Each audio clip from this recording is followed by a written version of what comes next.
पाकिस्तान फैसल शाह आपकी खिदमत में हाजिर। कोरोना वायरस ने अमलन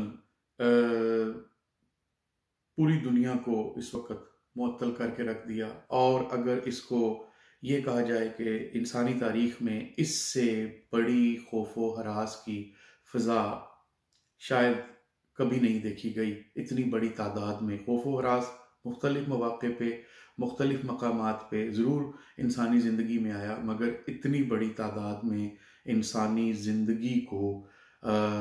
मुतासर शायद इससे पहले कभी नहीं किया गया। इसने कुर्राए अर्ज़ के शर्क़न, ग़रबन, शिमालन, जनूबन तमाम चारों कोनों को इस तरह से मुतासर किया कि शायद आज दुनिया का सबसे बड़ा जो फ़्लाइट ऑपरेशन था वो अमलन मुअत्तल है। दुनिया में वो जहाज़ जिनका ज़मीन पे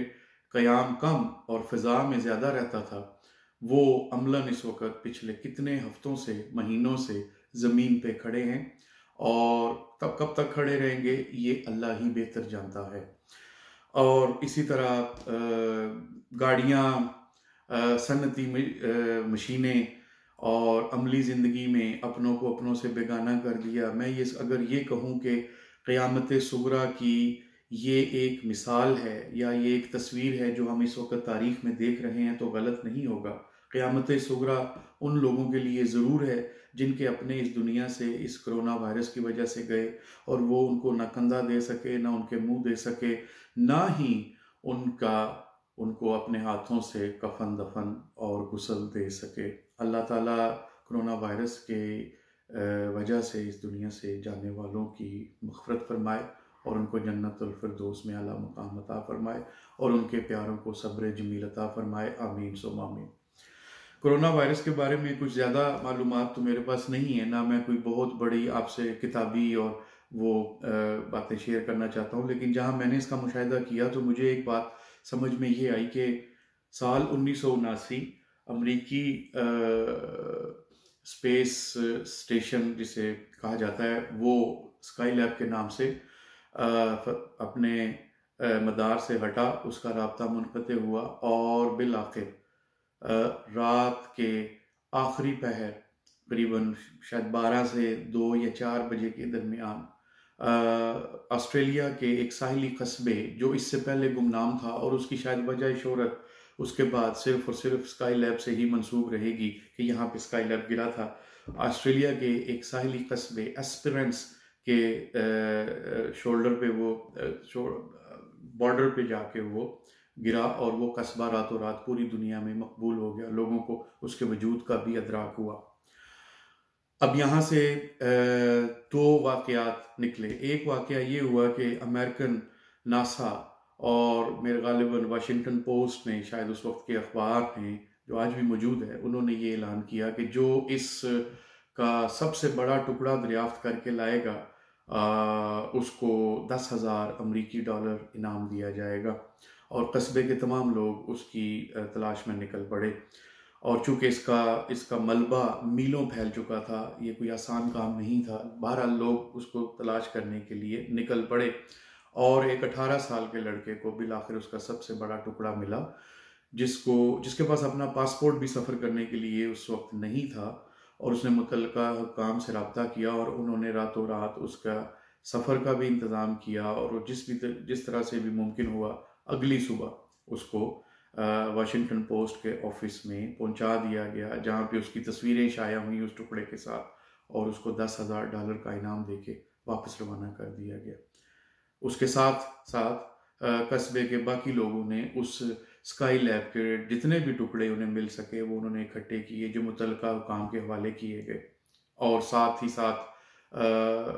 एस्पेरेंस की जो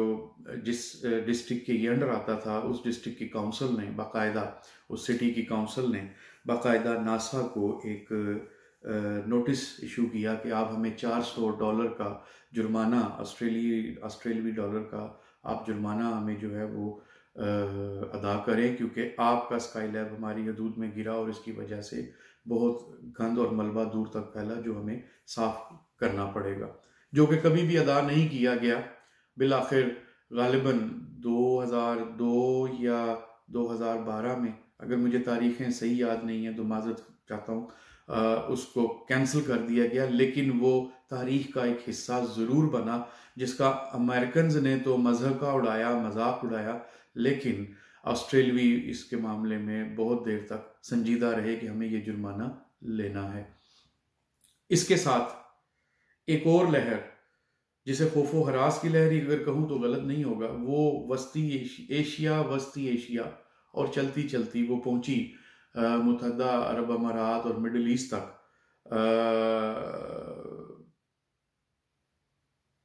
जिसने लोगों को आशुब चश्म की बीमारी दी और लोगों की आंखों में बहुत सख्त जलन और रगड़ जैसी कैफियत होती थी और रोशनी चुभती थी, लोग आंखें खोल नहीं पाते थे। ज़ाती तजर्बा भी हुआ और सबसे ज़्यादा तकलीफ़ मेरी वालदा माजिदा ने इस सिलसिले में उठाई, और मेरे वालिद अल्लाह उन्हें गरीक़ रहमत करे, उन्होंने इसका इलाज ये निकाला कि गुलाब के कतरे वक्फे वक्फे से आंखों में डालते जाएं तो आपको इवेंचुअली आपको इससे अफाका हो जाता है और आपकी आप बीमारी ख़त्म हो जाती है। साथ ही अफवाह ये थी कि जी स्काईलैब गिरा है तो उससे निकलने वाली ताबकारी शुआओं ने बुनियादी तौर पे ये एक किरदार अदा किया और ये बीमारी वहाँ से चली है। मेरा सवाल ये है कि स्काईलैब गिरा ऑस्ट्रेलिया में, लोग उसके टुकड़े गोद में रख के अमेरिका पहुंच गए इनाम लेने के लिए, वहाँ पे किसी को कोई तकलीफ नहीं हुई। ये एशिया, वस्ती एशिया और ये मुत्तहदा अरब अमारात तक जो पहुंचा, उसकी जो उसको ताबकारी से उसको मंसूब किया गया, ये बात मेरी समझ में अब नहीं आती। तब शायद आ जाती थी क्योंकि मेरे पास ये मालूमात नहीं थी। अब मेरे पास मालूमात है, अब मैं ये मानने को तैयार नहीं कि ये कहाँ से आया। फिर वक्त गुजरता है, फिर एक और चीज़ आती है 2001 में, जिसे एंथ्राक्स के नाम से जाना जाता है। इस दौरान बहुत सी और भी काम हुए होंगे। अब तो मैं बर्ड फ्लू पे भी और हेपेटाइटिस पे भी और मैड काउ जैसी बीमारियों पे, मैं इन तमाम बीमारियों पे अगर शुबा करूं तो मैं गलत नहीं हूँगा, क्योंकि एंथ्राक्स के बारे में 100% ज़राए से, मुसद्दक़ा ज़राए से ये साबित हो चुका है कि एंथ्राक्स जो है ये बायर ने बनाया, लेबॉर्ट्री में उसको बनाया, और एंथ्राक्स की जो एंटीडोट या वैक्सीन थी वो भी बायर ने ही दी मार्केट में। बायर का मालिक बुश सीनियर था, जो कि अमेरिका का बुश सीनियर जो कि अमेरिका का सदर था, गल्फ वार का बानी और उसका सबसे बड़ा बेनिफिशरी सालम बिन लादन का कारोबारी हिस्सेदार और शराकतदार। और रातों रात वो कंपनी बायर जो कि एक दिन पहले बैंक करप्ट होने के दहाने पे, दिवालिया होने के दहाने पे पहुंच चुकी थी, रातों रात उसके हसस आसमान की बुलंदियों को छूने लगे और वो अपने पैरों पे फिर खड़ी हो गई। आज मैं अगर ये कहूँ कि कोरोना भी किसी ने ईजाद किया और इसको पैदा किया, इसको तैयार किया और इसको फैलाया अपने मकासद को हासिल करने के लिए, तो मैं गलत शायद नहीं कह रहा। मुझे ये समझ नहीं आती कि ये वायरस पानी से हाथ धोने से, सादे साबुन से हाथ धोने से अगर ये धुल जाता है तो मरने वाले को ऐसे प्रोटेक्शन बैग्स में डाल के और उसके साथ इतनी बेहुरमती वाला उसका हशर करके उसकी तदफीन की क्या ज़रूरत है। उसके जिस्म से कोई ताबकारी शुआएं नहीं निकलती, उसके जिस्म से कोई रेडिएशन नहीं निकलती। जब आप एक जिंदा इंसान को ये कहते हैं कि उसके हाथ धोने से ये वायरस जो है वो ख़त्म हो जाता है, तो एक मुर्दा जिस्म को, जिसको गुस्ल देना हमारे दीन का हिस्सा है और बाकी तमाम मेरा ख्याल है मज़ाहिब में भी दफनाने से पहले एक इंसानी जिस्म को ज़रूर गुस्ल दिया जाता है और उस गुस्ल में तमाम हिफाजती तदाबीर भी अगर इस्तेमाल कर लीजिए। मसलन मैं ये समझता हूँ, मुझे ज़्यादा इस पे अकल और ज्ञान किसी से लेने की ज़रूरत नहीं है। अगर ये कोरोना वायरस के खालिक आके मुझे समझाना शुरू करें तो मैं नहीं समझ सकता हूँ कि अगर आपको बहुत ज़्यादा एक मुर्दा जिस्म से एहतियात करनी है तो आप उसे डिटोल से धो लें, आप उसे मेथिलेटेड स्पिरिट से धो लें, आप उसे कितने केमिकल्स मौजूद हैं। एक ऐसा वायरस जो आम नॉन मेडिकेटेड और नॉन एंटीबैक्टीरियल सोप से भी अगर वो ख़त्म हो जाता है और आपके हाथों से धुल के चला जाता है तो फिर उस मुर्दा जिस्म के साथ इतनी बेहुरमती सिर्फ और सिर्फ अपने मकासद हासिल करने के लिए, इंसानी दिमाग के साथ खेलने के लिए और लोगों में खौफ व हरास की फ़ज़ा पैदा करने के अलावा मुझे समझ नहीं आता कि कोई ऐसी वजह क्या हो सकती है।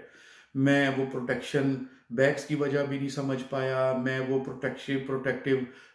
क्लॉथ्स पहन के उसकी तदफीन करने वाले, वो मुझे लगता है जैसे खला नवर्द ज़मीन पे आ गए हैं लोगों को दफनाने के लिए। मेरी अकल इस चीज़ को मानने को बिल्कुल तैयार नहीं है और ना ही मैं इस पे कभी भी कायल हो सकूंगा कि अगर वो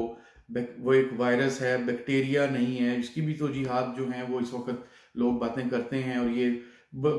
आज ये भी पता चलता है कि जब ये वायरस फैला गया तो जो लोग वेंटिलेटर पे गए वो वेंटिलेटर से जिंदा वापस ही नहीं लौटे, क्योंकि बहुत सारी ऐसी भी मालूमात जो है वो सुनने में आई और देखने में आई कि वेंटिलेटर्स कैलिब्रेटेड ही नहीं थे और उन्होंने इंसानी फेफड़ों को मुकर्ररा तादाद से, मिकदार से ज़्यादा ऑक्सीजन का प्रेशर दे के इंसानी फेफड़े ही फाड़ दिए और बहुत सारी अमवात इस वजह से हुई। बहुत सारी अमवात बहुत सारी इंसानी नाअहली की वजह से हो गई। बहुत सारी अमवात बहुत कम इल्मी की वजह से हो गई, क्योंकि इसको संभालना जो है वो लोगों को एकदम से समझ में नहीं आया। लेकिन मैं ये समझता हूँ कि इसको फैलाने वाले के तमाम मकासद, जितनी ज़्यादा अमवात हुई, जितनी ज़्यादा दहशत फैली, फैलाने वाले के मकासद को उतना ही फ़ायदा पहुँचा और वो अपने कामयाबी के तरफ गामजन रहा। मुझे आज तक ये समझ नहीं आ सकी कि ये जो कोरोना वायरस है इसके बारे में मैं आज तक ये नहीं समझ पाया कि कोरोना वायरस के फैलने से पहले इतनी बड़ी तादाद पे कुछ चीज़ें मैंने आंखों से देखी। मैं उनका माखज़ आपसे शेयर नहीं कर सकता क्योंकि मेरी कोई रोज़ी रोटी वाबस्ता है उसके साथ और मेरी मजबूरी है कि मैं वो आपसे शेयर ना करूं। लेकिन मैं आपको ये बता दूं कि मैं ये अगर देखता हूं किसी जगह पे कि वहाँ पे तकरीबन 7,000 लॉरी वहाँ से सिर्फ मास्क लेके जाती है, तो आप मुझे बताएं कि तारीख में कब ये फैसला हुआ था कि 7,000 या 10,000 लॉरी की हमें ज़रूरत पड़ेगी जिसमें मास्क होंगे और एक डब्बे में 50 मास्क होते हैं। 24 जो हैं वो 3M के N95 और जो ये 3 प्लाई मास्क हैं जो ये आम आपको एक मखसूस सिंथेटिक क्लॉथ का देखते हैं, ये 50 एक डब्बे में होते हैं। अब एक लारी 40 फुट का वो कंटेनर होता है। अब उसके अंदर आप अंदाज़ा करें कि एक लारी में कितने डब्बे, कितने पैलेट और कितने डब्बों को 50 से ज़रब दें तो कितने मास्क एक लॉरी लेके गई। मेरी समझ से ये बाहर है। मैं सिर्फ ये समझ सकता हूँ कि ये एक बाकायदा सोचे समझे मंसूबे के तहत इसको इंसानी जहन पे, इंसानी ज़िंदगियों पे इसको मुसल्लत किया गया और आज इसका फ़ायदा जिस चाइना को मारने के लिए इन्होंने किया, उसने यूरोप और अमेरिका की शेयर मार्केट और स्टॉक एक्सचेंज और कब बिजनेस की जो बड़ी बड़ी कंपनियां थी उसने मार्केट से 40 से 60% कम कीमत पे वो ख़रीद ली, क्योंकि वो ऑपरेशनल नहीं थी। हसस की कीमत गिरी और प्राइवेट लिमिटेड कंपनीज में यही होता है, उसके हसस की कीमत से ही उसकी कीमत होती है। आज अगर मैं ये कहूँ कि इसके बाद हम जो रिसेशन और ये माशी बहरान के जिस दौर में आगे हम दाखिल होंगे, इसका सारे का सारा फ़ायदा यहूदियों को पहुँच जाएगा और वो हमारे यहूदियों को पहुँच जाएगा और वो हमें, चाहे वो माइक्रोचिप से हमें कंट्रोल करें ना करें, चाहे वो 5G टावर से हमें रीड करें ना करें, लेकिन यकीन रखिए कि हमारी ज़िंदगियों का बहुत बड़ा कंट्रोल उनके हाथों में ऑलरेडी माशी तौर पे जा चुका है, जो हम आने वाले दिनों में देखेंगे।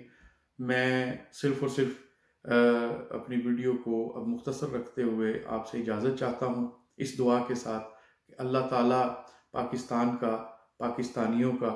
पाकिस्तान से मोहब्बत करने वालों का और पाकिस्तान के अवाम का अल्लाह ताला हामी और नासिर हो। अल्लाह पाकिस्तान के खैरहाओं का हामी और नासिर हो। अल्लाह उम्मत मुस्लिमा पे, अहले ईमान पे और अल्लाह ताला आलमे इंसानियत पे अल्लाह ताला अपने हबीब पाक के सदक़े रहम करम और हिफ्ज़ अमान नसीब करे। अल्लाह हमें शैतान के शर से महफूज रखे, जालिम के जुल्म से महफूज रखे। अल्लाह अपने हबीब पाक के सदक़े मौला पैगंबर पाक के सदक़े हमारी नस्लों को ऐसे शैतानी मंसूबों से महफूज रखे, अपनी हिफ्ज़ व अमान कामिला में रखे। अल्लाह ताला जल्द अज़ जल्द रहम करम की हमारे ऊपर बारिश फरमा दे और हमें मामूलात ज़िंदगी वापस अपने मामूल पे आते हुए देखना नसीब करे। पाकिस्तान जिंदाबाद।